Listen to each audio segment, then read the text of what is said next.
ഒരു മിറർ ടെക്നിക്കിൽ 4 സ്റ്റെപ്പാണ് പറഞ്ഞിട്ടുള്ളത്. ആദ്യത്തെ സ്റ്റെപ്പ് എന്ന് പറഞ്ഞു കഴിഞ്ഞാൽ നമ്മുടെ കണ്ണിൽ തന്നെ കണ്ണാടിയിൽ പോയി കണ്ണിൽ തന്നെ നോക്കി നിന്ന് നമ്മളൊരു കണക്ഷൻ വയ്ക്കുകയാണ് ചെയ്യുന്നത്. ഓക്കെ. രണ്ടാമത്തേന്ന് പറഞ്ഞു കഴിഞ്ഞാൽ നിങ്ങൾ കണ്ണാടിയിൽ കാണുന്ന മറ്റൊരു വ്യക്തിയാണെന്നുള്ള പോലെ നിങ്ങൾ സംസാരിക്കുകയാണ്. രോഷിനി, നീ നന്നായി കാര്യങ്ങൾ ചെയ്യുന്നു, നിന്റെ വീഡിയോസ് എല്ലാവർക്കും ഇഷ്ടപ്പെടുന്നു എന്നൊക്കെ നമ്മൾ കണ്ണാടിയോട് സംസാരിക്കുകയാണ്. മൂന്നാമത്തെ സ്റ്റെപ്പിൽ ഞാൻ എന്നോട് തന്നെ സംസാരിക്കുകയാണ്. എനിക്ക് ഒരുപാട് സന്തോഷമുണ്ട്, കാരണം ഞാൻ ആഗ്രഹിച്ച പൊസിഷനിലേക്ക് ഞാൻ എത്തി. എനിക്ക് എൻ്റെ ചുറ്റും വളരെ നല്ല ആളുകൾ മാത്രമേ ഉള്ളൂ. എനിക്ക് ഇപ്പോഴും പോസിറ്റീവ് കാര്യങ്ങൾ മാത്രമേ സംഭവിക്കുന്നുള്ളൂ ലൈഫിൽ. ഞാൻ വളരെ ഹെൽത്തിയാണ്, ഞാൻ ഭയങ്കര വെൽത്തിയാണ് എന്ന് പറഞ്ഞ് മൂന്നാമത്തെ സ്റ്റെപ്പിൽ ഞാൻ എന്ന് പറഞ്ഞ് നമ്മൾ സംസാരിക്കുകയാണ്. നാലാമത്തെ സ്റ്റെപ്പിൽ നമ്മൾ ഹോപ്പിനൊപ്പം പ്രയറാണ് ചെയ്യുന്നത്.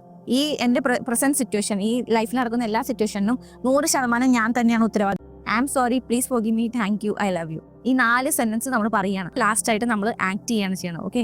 എനിക്കിത് കിട്ടുമ്പോഴുള്ള സന്തോഷം എങ്ങനെയായിരിക്കും, ആ കിട്ടിയ വ്യക്തി എങ്ങനെയായിരിക്കും പെരുമാറാന്നുള്ള പോലെ നമ്മളൊന്ന് ജസ്റ്റ് ഒന്ന് വിഷ്വലൈസ് ചെയ്യുക.